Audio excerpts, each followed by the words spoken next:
that salespeople are notorious for and really hampers our business and the amount of money that we can make. And we're just leaving $100 bills on the table and lighting them on fire.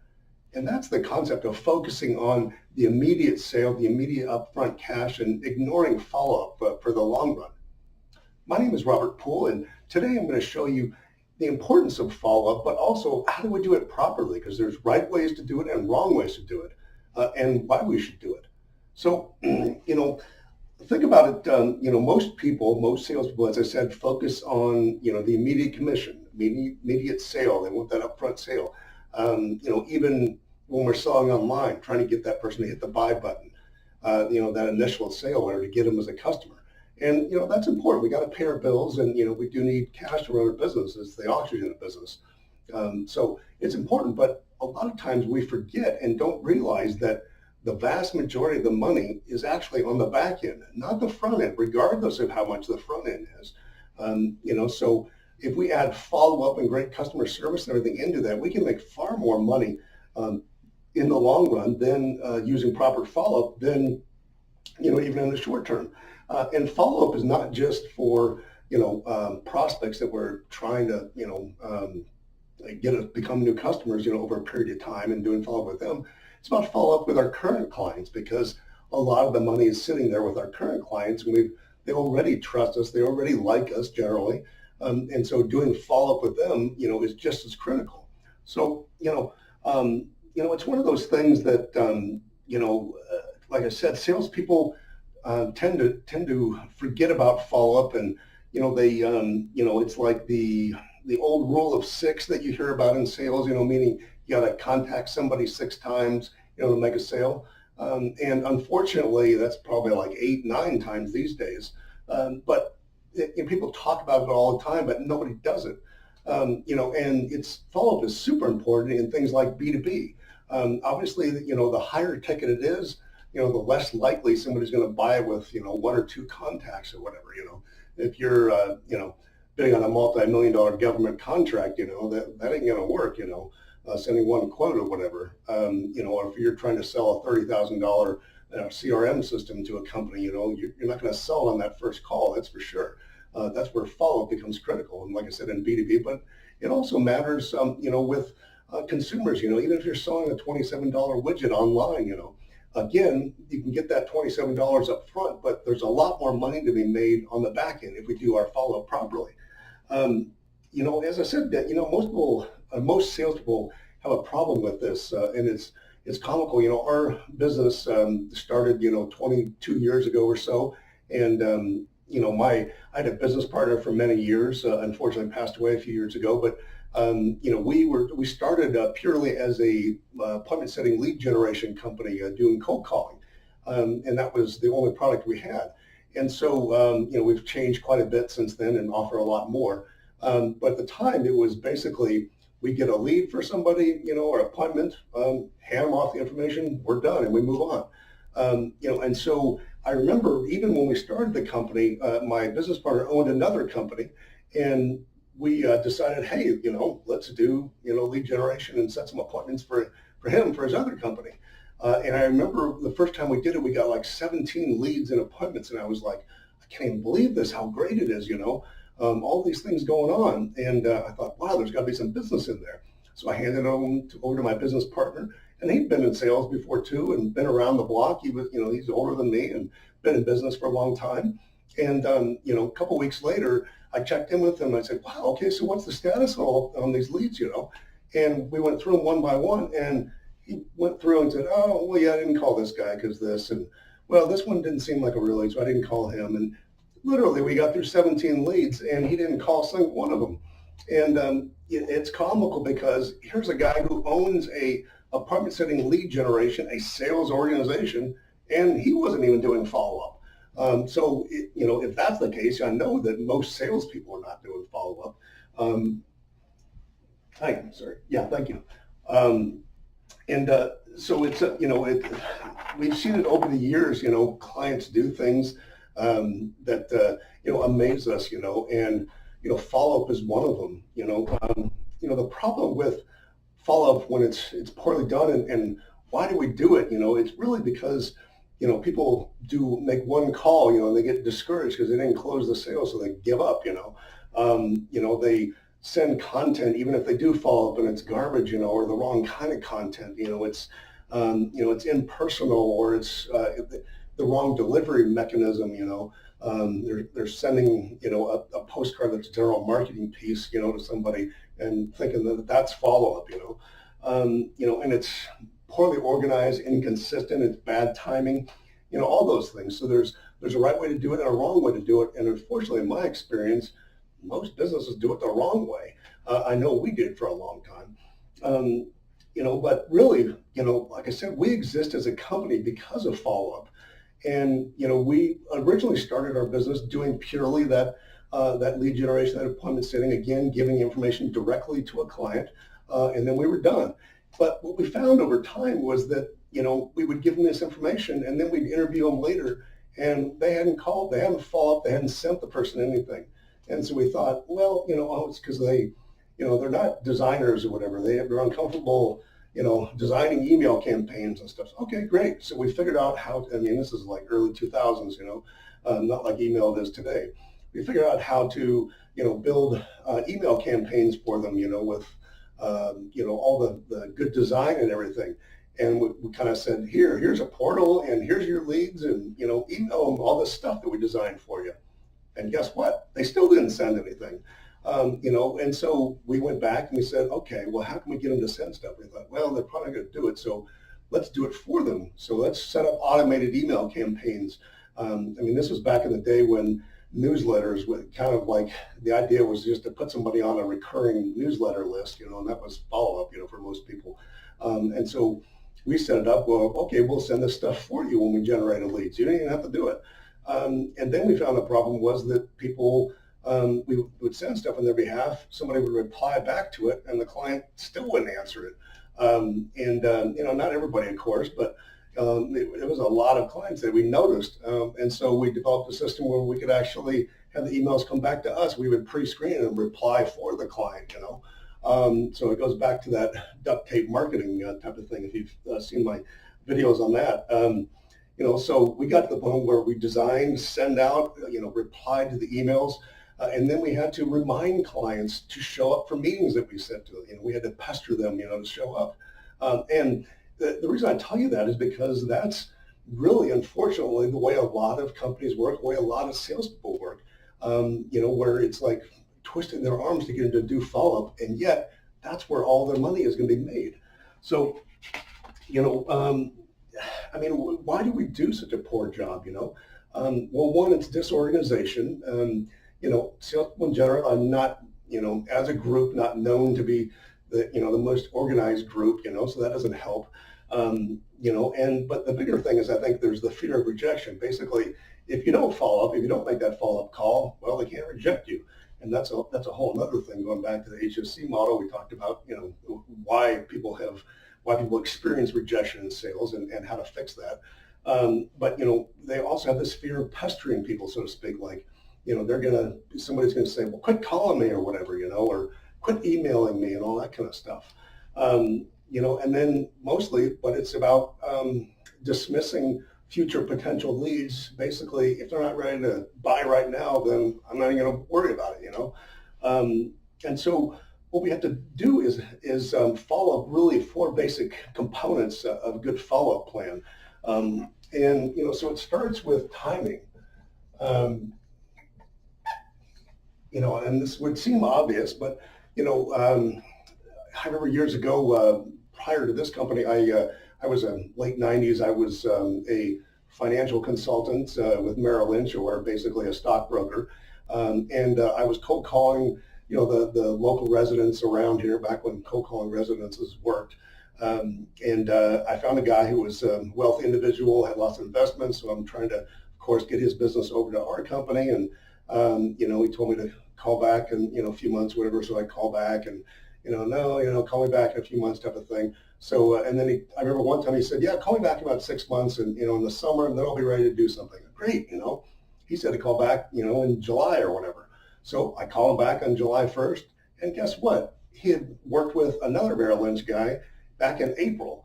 And why? Because I didn't call him. I didn't call him soon enough. And so the timing of, when we do the follow-up is critical. The other thing is, number two is consistency. And that goes back to the same story.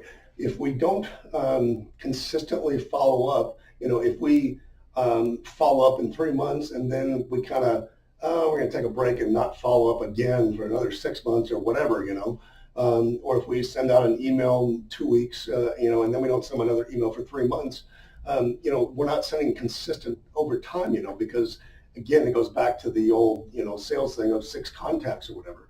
But familiarity and all that works over time, but it only works if we do it consistently with the right timing. Number three, personalization. Obviously, when you're in person, you're cold calling, over the phone or whatever, or in person, that's a personal type of thing.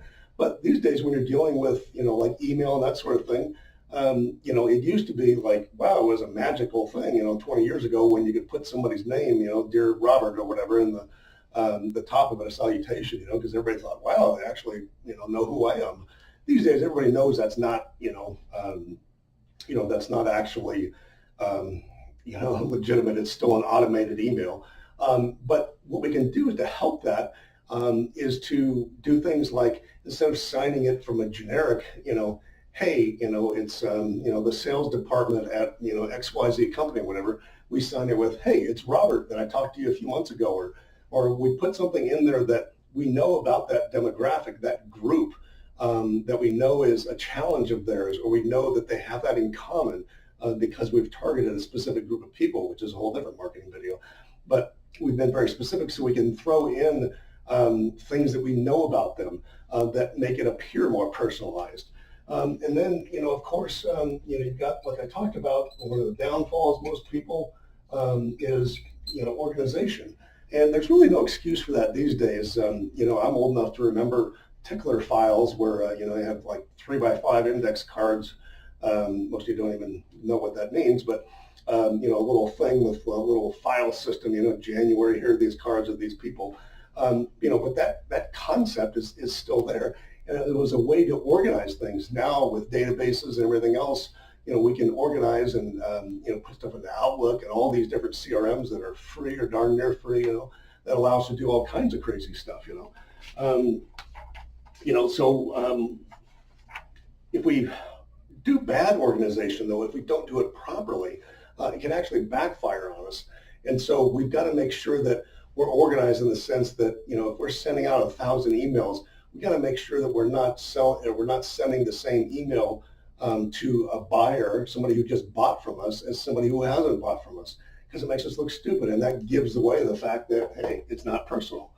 So we've got to be organized, and organization allows us to do these other things. If we don't have the organization, this is not going to happen. You've also got to figure out, these days, we've got to figure out, integrate all these systems. Again, if we don't organize it and figure out how all these systems relate to each other, we're going to get ourselves in trouble and cause that person to realize not only is it not personal, but we're going to piss them off, basically. How do we do that? How do we personalize, or how do we organize people that were coming through social media? Somebody contacted on LinkedIn, somebody got a physical mailer, somebody cold called, somebody on your email list. All those things have to be integrated so that you're not double reaching. They're not the same thing. I mean, you ever gotten 2 emails from a company the same exact thing on the same day? It's because you're in their database twice, and that, and it's irritating. And it definitely is not personal, and it's just annoying because they haven't gone to the effort of organizing it and integrating all those systems. So, the problem is that, doing that is, it's pretty difficult these days. It can be very complicated. So I would recommend you get help with that. Get somebody who's good at organization, who understands these different systems, who can build a process in a system, even if it's manual, that when somebody buys something, you make sure that their email is removed from social media and LinkedIn and whatever, other avenues that you might, approach them or whatever. And again, that's going to take somebody to do it. Most likely it's not a good use of your time as the owner. And so you need help on that. The bottom line is we have to really commit to a system when it comes to this type of thing. When it comes to, doing follow-up, if we don't have a system in place and we're not committed to it, guarantee it's going to become a mess, and you're going to go right back to the typical salesperson thing of not doing follow-up, which again is like lighting $100 bills on fire. It really is, giving away most of the money that we're going to make. And so we've got to be able to set up systems that allow us to do it. We've got to get our team committed to it. If you've got employees, everybody's got to be in on it. Everybody's got to have the same philosophy. Everybody's got to understand how follow-up works and what we're doing as a company. How the sales people are doing follow-up. The customer service people need to understand that, so there's not that crossover.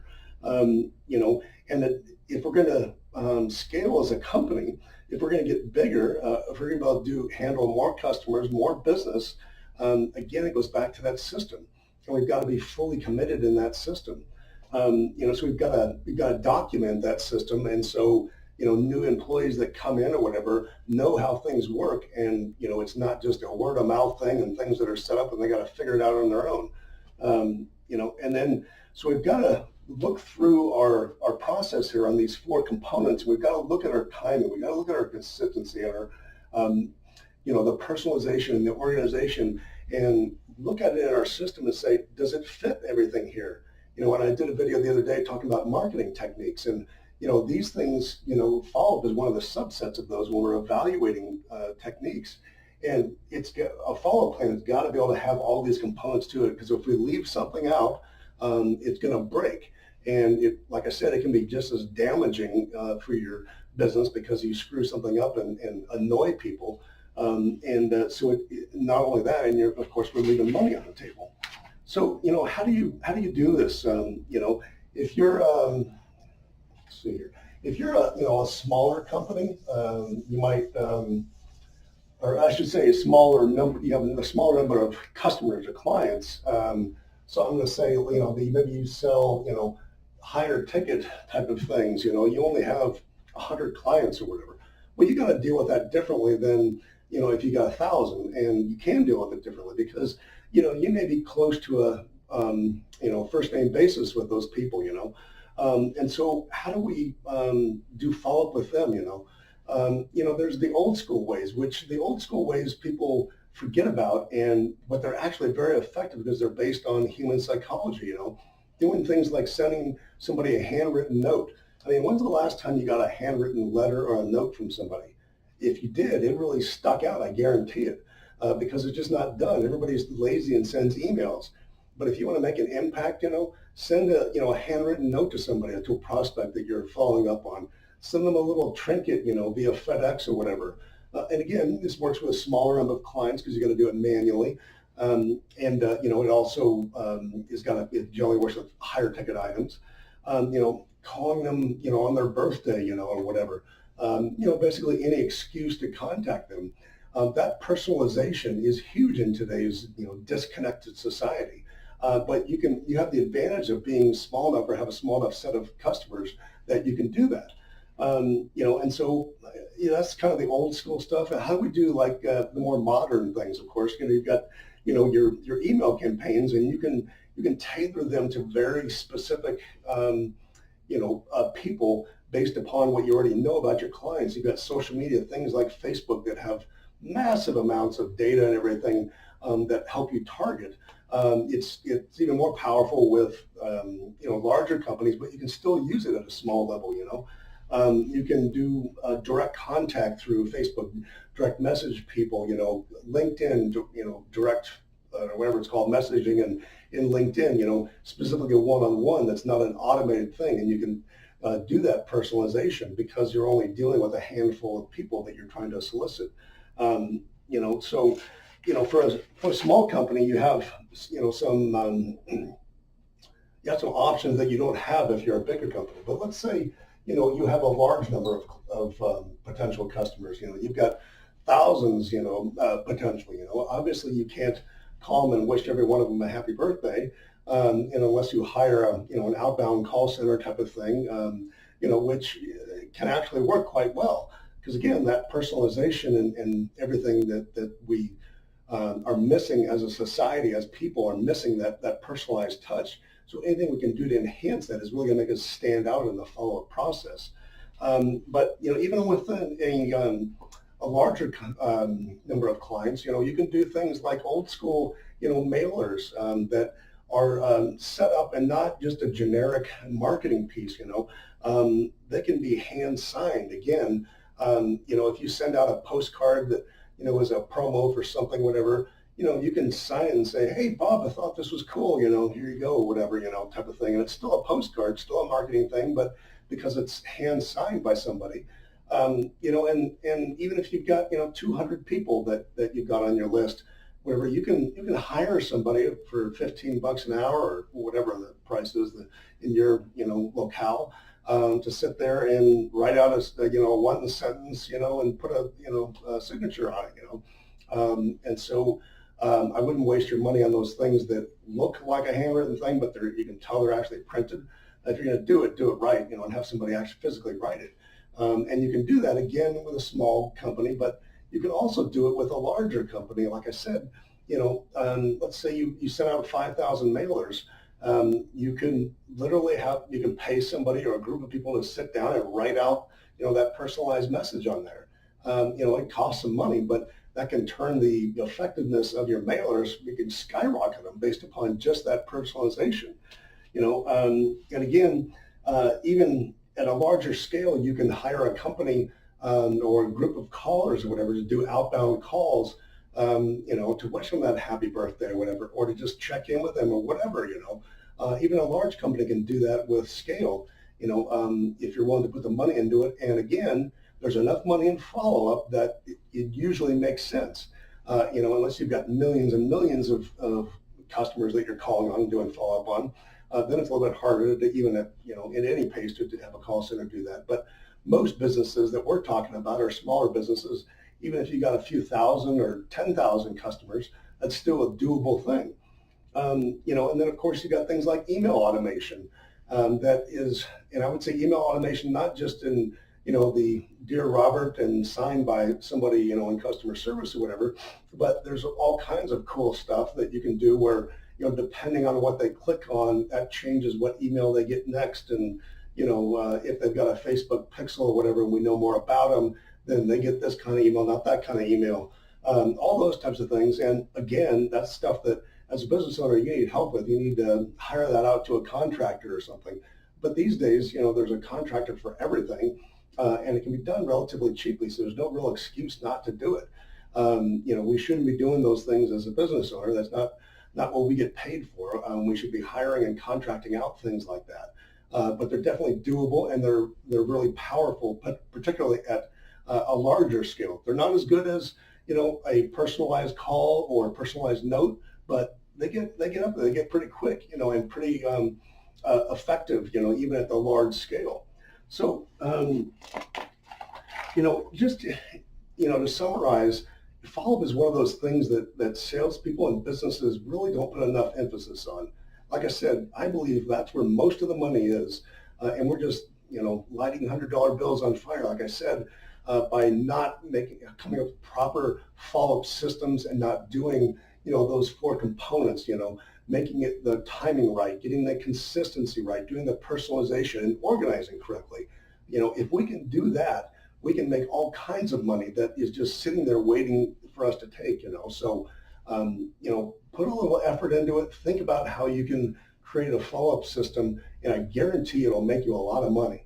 So I hope this was helpful. We've got a lot of other great videos on the channel, so please check them out. Please hit that little bell, subscribe thing, share this with your friends and colleagues, and hit that little like, thumbs up, and all that good stuff, the YouTube stuff. And I will talk to you on the